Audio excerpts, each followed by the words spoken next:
तो अगला चैप्टर जो हमें करना है वो करना है the abode of snow, chapter number 2 है क्लास 4th का। The Himalayan from the world largest mountain range. Himalaya जो है वो वर्ल्ड का लार्जेस्ट माउंटेन रेंज है। They are 4 mountains located in south central part of the Asia. वो south central part of Asia में located है। Deep gorges and narrow valley are found by many streams and rivers in this region. The Himalaya range covers the entire northernmost part of the India. Northernmost part of the India का जो है ना वो पूरा ही Himalaya cover करता है। From Ladakh to the northern eastern state Arunachal Pradesh. कहाँ से कहाँ तक? लद्दाख से लेके नॉर्दर्न ईस्टर्न स्टेट जो है अरुणाचल प्रदेश का, वहाँ का पूरा लोकेशन जो है वो पूरा किसके अंडर आता है? हिमालयंस के अंदर आता है। अब बात करते हैं लोकेशन की। The Himalaya stretch to about 2400 kilometre passing through northern India, southern China, Tibet, Nepal, Bhutan. कितना कम से कम कितने वर्ग में फैला हुआ है? 2400 किलोमीटर के वर्ग में फैला हुआ है, जिसके अंदर साउदर्न चाइना आता है, तिब्बत आता है, नेपाल आता है और भूटान भी आता है। Its width varies from 150 to 400 किलोमीटर। इसकी विड्थ कितनी है, चौड़ाई कितनी है? 150 से लेकर 400 किलोमीटर तक की। The Himalaya enclose 9 of the highest peak of the world, और ये 1 of the 9 highest peak of the world के अंदर भी आता है। अब आगे बात करते हैं क्लाइमेट कैसा है, ठीक है।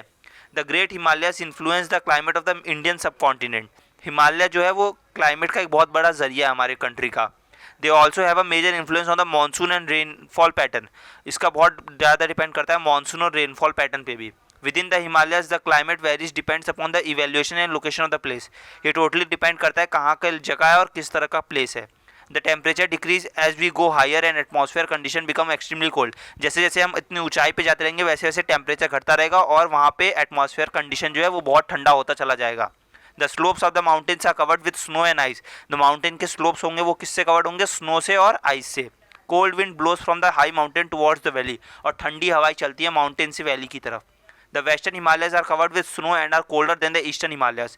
जो वेस्टर्न हिमालयस है वो ज़्यादा ठंडे होते हैं as compare to eastern Himalayas से, which are low in heights. Eastern Himalayas की हाइट कैसी होती है? थोड़ी कम होती है। They are not snow covered but heavy rainfall during the monsoon season. उसमें बर्फ़ तो नहीं होती लेकिन उस पर बारिश जब भी होती है मानसून सीजन के अंदर। अब आगे बात करते हैं फिजिकल फीचर्स ऑफ हिमालयाज की। The Himalaya range of the mountains divided into 3 perennial ranges में है।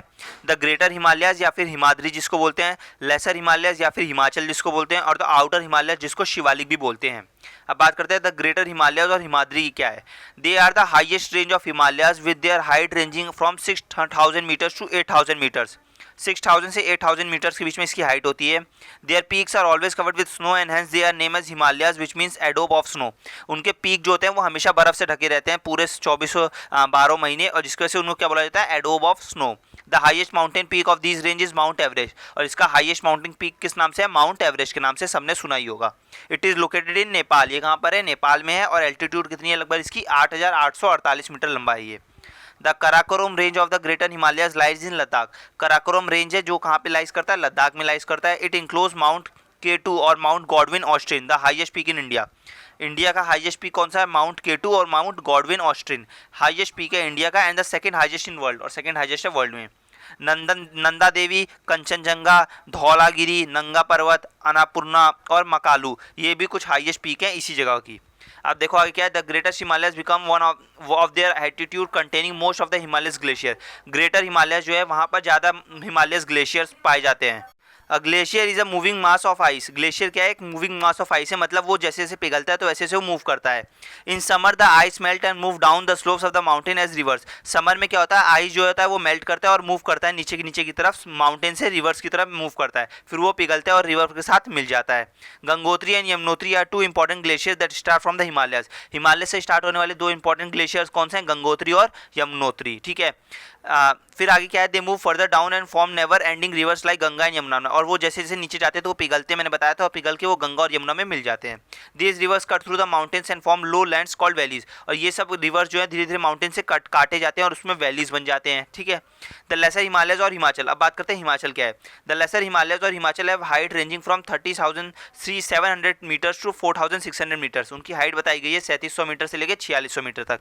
The Himachal is very beautiful stretch of mountain where rumbling waterfalls, meandering rivers, fertile valleys, lush green grasslands and luxurious forest make it paradise for the tourist. यहाँ पे क्या होते हैं? Forest होते हैं, grasslands होते हैं, और ऐसे ऐसे रिवर्स निकलते हैं, वाटरफॉल होते हैं, जो इसको बहुत एक टूरिस्ट प्लेस बना देता है। फेमस हिल स्टेशन जैसे कि शिमला, कुल्लू मनाली, अल्मोड़ा, नैनीताल, मसूरी, दार्जिलिंग, ये सब यहीं पे पार्ट ऑफ माउंटेन्स में आते हैं। They attract people from all over the world. पूरे वर्ल्ड से लोग इसको देखने आते हैं। अब बात करते हैं द आउटर हिमालयज या फिर शिवालिक क्या है। The outer Himalayas lie between the lesser Himalayas and the Gangetic plain. ये समझ में आया कहाँ पे आता है, लेसर हिमालयज या फिर गंगेटिक प्लेन में आता है। With an average height of 900 metre से लेके 1200 मीटर तक की इसकी हाइट होती है। The southern most range is ऑफर referred as a Shivalik range. Southern most range है उसको शिवालिक रेंज बोलते हैं। It enforce large valleys known as duns. इसमें लार्ज वैलीज होते हैं जिसको डून्स बोला जाता है। Dehradun the capital of Uttarakhand is one of such valleys. Dehradun जिसमें से ये एक है।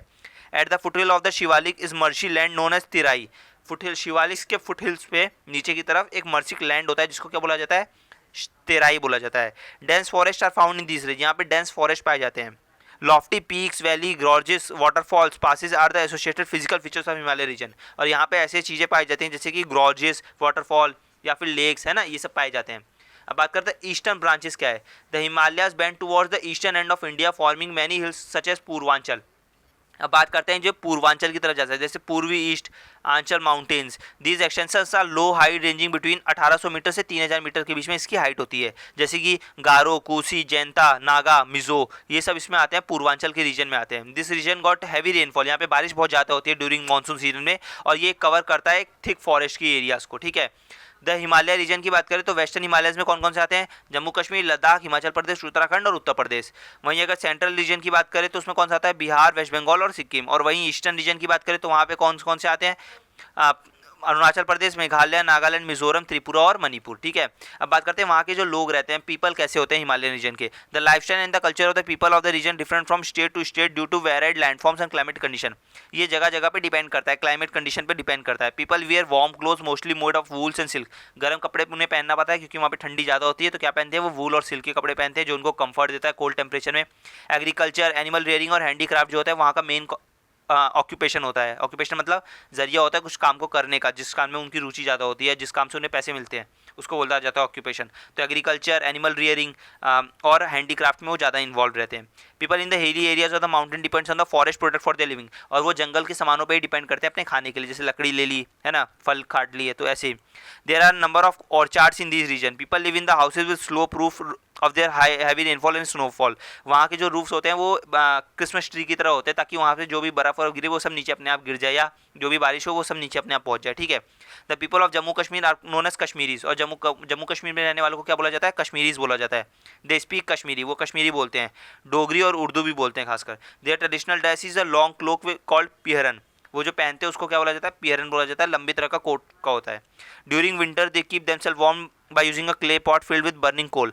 जब वो देखो एक तरीके से बताया जाता है, जब ठंडियों में वो अपने आप को गर्म कैसे रहते हैं, एक क्ले पॉट का होता है जिसमें वो कोल भरे रहते हैं, कोयला भरे रहते हैं, उससे वो उन्हें गर्माई मिलती है। अब आगे क्या दे रखा है, they fix this clay pot inside a cane basket and wear it inside their dress. वो क्ले पॉट को उसके अंदर डाल देते हैं, उसके अंदर कोयले पहन के उसको अपने शरीर में पहन लेते हैं। मतलब पहन लेते हैं मतलब समझो कितनी ज़्यादा ठंडी होती है। दिस इज कॉल्ड कांगरी, इसको क्या बोला जाता है, कांगरी, ठीक है। Their staple food is rice, उन्हें चावल खाना पसंद होता है। They grow green trees on the mountain slopes and makes a special tea known as kahwa. वो ग्रीन टी पीते हैं वहाँ पे और उनको कहवा बोलते हैं। People of Jammu and Kashmir are very good at handicraft. वो हैंडीक्राफ्ट में बहुत मशहूर होते हैं। हैंडीक्राफ्ट मतलब हाथों से बनाने वाली चीज़ों में। कश्मीरी वुलन कारपेट, शॉल, ये सब बहुत फेमस है, आप लोगों ने सुना होगा। Majority of the inhabitant of Himachal Pradesh are tribals. They rear sheeps for the wool. ज़्यादातर लोग अगर हिमाचल प्रदेश की बात करें तो वो ट्राइब्स होते हैं, मतलब वो शीप को रियर करते हैं ताकि उनसे वूल मिल सके उन्हें। वुमन जो होती हैं वो वहाँ की कुर्ता पहनती हैं, लॉन्ग स्कर्ट पहनती हैं, चूड़ीदार्स पहनती हैं और अपने हेड को बचाती हैं स्कार्फ से, जिसको धाजू बोलते हैं। मैन वहीं पे पिजामास पहनते हैं, कुर्ता पहनते हैं, कैप्स पहनते हैं, कलरफुल बॉर्डर पहनते हैं, जिसको हिमाचली कैप्स भी बोलते हैं, ठीक है। Sikkim is sandwiched between the two countries Nepal और भूटान। सिक्किम जो होता है वो एक नेपाल और भूटान के बीच का इलाका है और ये तिब्बत के टॉप पर है एकदम। Hence the people of Sikkim belongs to the three main tribes, Lepchas, Bhutias और नेपालीज। वहाँ पे तीनों तरीके के लोग रहते हैं। The women wear long skirt called bakhu and kurtas with colour beaded jewellery, ठीक है। The people of Purvanchal Himachal व wear beautiful woollen garments. Purvanchal की जो औरतें होती हैं वो क्या पहनती हैं, वुलन गारमेंट्स लोग पहनते हैं। पीपल ऑफ नागालैंड जो होते हैं वो मोस्टली ज़्यादातर क्या देखा जाता है, हंटर्स होते हैं। एग्रीकल्चर और फॉरेस्ट उनका मेन ऑक्यूपेशन होता है। फार्मिंग जो होता है उनका मेजर ऑक्यूपेशन होता है ब्रह्मपुत्र वैली का, और जो इसमें से वो सबसे ज़्यादा क्या उगाते हैं, टी उगाते हैं, ठीक है, प्रिंसिपल क्रॉप होता है वहाँ का। पीपल ऑफ हिमाचल की बात करें, हिमालयन रीजन की बात करें तो वो बैम्बू और केन हैंडीक्राफ्ट में ज़्यादा इन्वॉल्व रहते हैं। वहाँ पे ब्यूटीफुल वैलीज़ होती हैं, रिवर्स होते हैं और क्लाइमेटिक कंडीशन वहाँ का ऐसा होता है कि उस तरीके से बहुत अट्रैक्ट करता है लोगों को। इस वजह से एक मोस्ट ब्यूटीफुल प्लेस है हमारी इंडिया का वो। अब बात करते हैं इंपॉर्टेंस ऑफ ग्रेट हिमालयस का क्या है। देखो ग्रेट हिमालयस का सबसे इंपॉर्टेंट जो है ना वो यही है कि उसका जैसे शिपिका ला, नाथुला, ये सब यहाँ पे माउंटेन्स हैं हिमालयस के और वहाँ से पास होते हैं, जो कि हमारे कम्युनिकेशन और ट्रेड के लिए बहुत इंपॉर्टेंट है। ठीक है, फिर हिमालय जो है एक नेचुरल ब्यूटी है जिसकी वजह से लोग रेस्ट ऑफ एशिया से उसको देखने आते हैं। ठीक है, वो प्रोटेक्ट करता है हमें ठंडी हवाओं से जो हमें नॉर्थ की तरफ से आती हैं। ठीक है, वो मानसून विंड्स को रोकता है और बारिश में बदलता है, उसे कन्वर्ट कर देता है। यहाँ पे सोर्स होते हैं नेवर एंडिंग रिवर्स के, कभी भी रिवर खत्म नहीं होगा, इरिगेशन की ज़रूरतें कभी खत्म नहीं होंगी और हम इलेक्ट्रिसिटी भी आराम से जनरेट कर पाएंगे इसकी वजह से। ठीक है, फिर ड्रेंस फॉरेस्ट जो होते हैं हिमालयस के, वो हमें टिम्बर और फॉरेस्ट प्रोडक्ट भी देते हैं, जैसे दवाइयाँ देते हैं, मेडिकल देते हैं ना, रबड़ देते हैं, पेपर देते हैं, तो ये सब हमें मिलता है। फिर हिल स्टेशन जो होते हैं हिमालयस के, वो हमारे लिए ज़्यादातर टूरिस्ट का काम करते हैं, जिसकी वजह से हमारी इकनॉमी भी ग्रोथ होती है ना, हमारी मतलब रोज़गारी बढ़ती है और फिर बेरोज़गारी कम होती है ना, लोगों को रहने के लिए और लोगों को कमाने के लिए पैसे मिलते हैं वहाँ से, कि बाहर के लोग आके फिर पैसे देते हैं, यहाँ पे इंजॉय करते हैं। हाई पीक जो हिमालयस के होते हैं वो माउंटेनियर्स के लिए बहुत इंपॉर्टेंट होते हैं, सारे माउंटेनियर्स आके यहाँ पे उसको माउंट एवरेस्ट पे एक ना एक बार क्लाइंब करना जरूर चाहते हैं। ठीक है ना, तो ये सब बेनिफिट्स हैं पूरे इस चैप्टर के, और ये चैप्टर अच्छा लगा होगा।